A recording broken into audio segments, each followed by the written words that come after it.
This is The Minister's Black Veil, a modern retelling of Nathaniel Hawthorne's chilling tale about guilt, faith, and the masks we all wear. Subscribe for more dark reflections.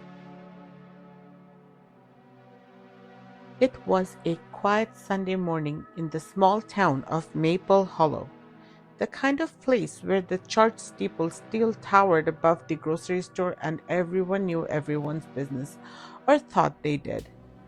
The congregation was just settling into their pews, murmuring about the weather, the new coffee shop, and the pastor's tendency to go a little long on his sermons. Then, at exactly 10 o'clock, Pastor Jonathan Hale walked through the church doors. The room went still. He was dressed in his usual gray suit and white collar, but over his face hung a black medical mask, thicker than the disposable kind everyone had worn a couple of years back during the pandemic. It was fabric, fitted, and covered the upper half of his face from his nose to just above his chin. Only his mouth was hidden, but somehow it was enough to make the whole room uneasy. "Morning, Pastor Hill," called Deacon Perry, his voice uncertain. "You, feeling all right?" "I am, thank you," Hale replied evenly, his voice calm but strangely distant behind the mask. "Just something I feel I must wear." And with that, he moved to the pulpit as if nothing were unusual. When he began to preach, the congregation fidgeted. His sermon was about hidden sins, how every person carried burdens they didn't confess, and how the truth, though painful, was the only thing that could set them free. It might have been a powerful message, if not for the mask. As the congregation spilled out onto the church steps, whispers filled the cold morning air. The trees along the road rustled like gossip itself. A few people lingered near the door, stealing glances at Pastor Hill as he greeted them, his black mask still in place. Finally, Deacon Perry cleared his throat. "Pastor, if you don't mind me asking, is everything all right? Folks are worried. Some think you're sick, or that some things happened." Pastor Hill looked at the small circle gathering around him: Perry, Mrs. Clark, and a few others who'd stayed behind. Their faces carried a mix of concern and discomfort, as though the mask might spread something more dangerous than disease. "I'm not sick," he said gently, his voice muffled but steady. "There's nothing wrong with me, at least not more than what's wrong with anyone." Mrs. Clark frowned. "Then why keep it on?" He met her gaze, his eyes calm. "I must." The group fell silent. Tom Barrett laughed awkwardly. "Come on, Pastor, you've made your point, whatever it was. Folks start talking if you keep this up." "They already have," Hale said softly, "but that's all right. Let them talk. The truth doesn't mind the noise." Deacon Perry folded his arms. "But what truth are you talking about exactly?" Pastor Hill looked at each of them in turn, his expression unreadable behind the dark fabric. "The truth," he said, "that every one of us wears a veil. Some hide it better than others. I've only chosen to wear mine where you can see it." Mrs. Clark shook her head. "But that's unsettling, Pastor. You look—" She hesitated. "You look like you're mourning something." "Perhaps I am," he said quietly. "Perhaps we all should be." The words hung in the crisp air like smoke. For a long moment no one spoke. Then he stepped down from the church step, the morning light cutting across his masked face. "This isn't a protest or a punishment," he added. "It's a reminder. I'll keep it on as long as I breathe, because to take it off would mean pretending again, and I've done enough pretending." He nodded politely and walked away, leaving the small crowd staring after him in silence, each one suddenly aware of the invisible mask they themselves wore every day. By that afternoon, Maple Hollow was buzzing.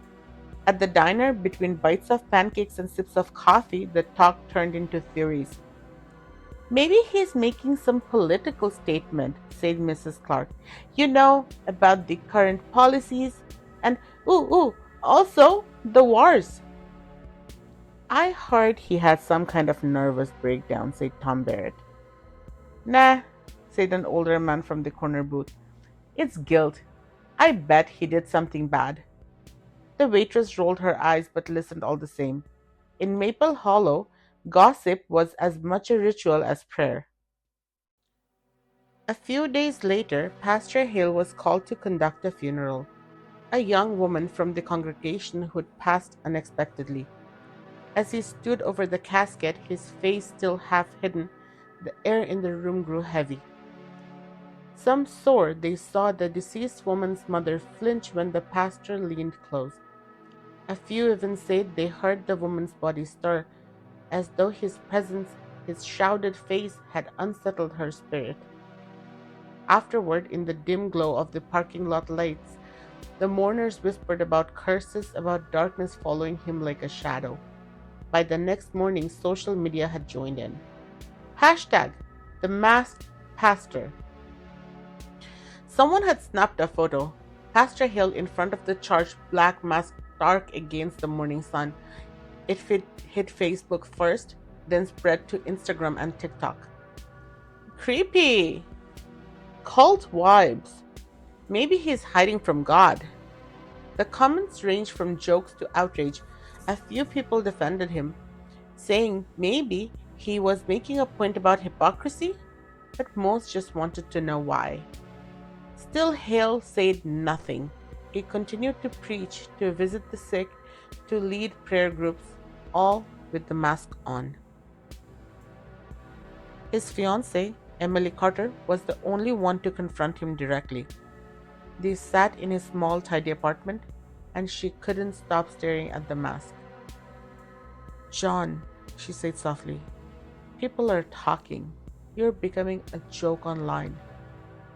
I know, he said. Then take it off just for me. He hesitated. Emily, everyone wears a veil. Mine's just visible. She reached for his hand. If you tell me what it means, if you just trust me, I could stand by you. He looked at her, sadness in his voice. It means what it looks like. I'm not perfect. None of us are. And maybe it's time people stop pretending. Tears welled in his eyes. Then let me at least see your face, Jonathan, please. He drew back. You never will. He said, his tone final but gentle. She stood up, shaking. Then I can't live like this. I can't marry a man who hides from the world. And she left. After that night, Pastor Hill became something of a ghost in his own town. Some still attended his sermons, mostly out of morbid curiosity, but most drifted away to other churches, once with smiles and sunshine. A few faithful souls defended him, saying his message was too honest, too raw for comfort. But for years, he kept preaching, his black mask never once removed. Children grew up hearing stories about the masked pastor of Maple Hollow. Some said he slept with it on. Others claimed he had been scarred in a fire or that he had made a pact with something dark and evil. Yet anyone who met him found him kind, gentle even. He carried on with all his responsibilities, all while keeping the simple black mask in place. Time passed and Pastor Hale grew old. One bitter winter morning he fell ill. The church gathered around his bedside, those who still cared for him despite the mystery that clung to his name. His old friend, Reverend Clark, came from a nearby town to sit with him in his final hours. Clark, frail and gray himself, looked down at Hale's still veiled face. John, he said softly, you're dying. Let the people see your face now. Let this mystery end. Slowly, Hale turned his head. His voice, cracked but steady, whispered, why should I? On every soul here there is a black veil. You cannot see it, but it's there.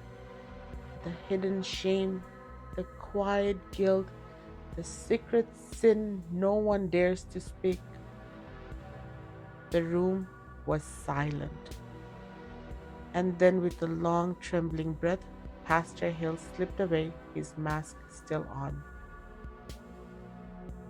When they buried him, they did not remove it. Some thought it was sad, others said it was poetic. His grave became a small legend, flowers left by strangers who'd heard the story online or seen the viral video years ago. The church, now run by young ministers, still has a photo of him in the hallway. Pastor Jonathan Hale, the man who chose to wear his flaws on the outside. And every so often, when someone in town posts something too perfect, too polished, there's always one comment that pops up beneath it. Remember the pastor's mask. Because in Maple Hollow, no one ever truly forgot the man who showed them what they already knew, that everyone, in one way or another, wears a mask.